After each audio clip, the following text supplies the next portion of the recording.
Hi friends, మీరు చూస్తున్నారు ప్రకాశం Telugu YouTube channel. ఈ వీడియోలో ఉషా జినుమ్ అల్లూరి డీలక్స్ మిషన్కి సంబంధించి ఈ కనబడుతున్న క్లిప్ అనుకోండి, బటన్ అనుకోండి, మన మిషన్లో దీని ఉపయోగం ఏంటి, ఎలా వాడాలో చూద్దాం.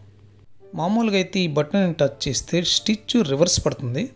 ఈ మిషన్లో దీని ఉపయోగం కుట్టు చివర్లు ఊడిపోకుండా రఫ్ చేయడానికి. ఇలా ప్రెస్ చేస్తే స్టిచ్ వెనక్కి వెళ్తుంది కదా, చూడండి. ఈ మిషన్లో ఇది రఫ్ చేసే విధానం. ఈ వీడియో కానీ నచ్చితే లైక్ చేయండి.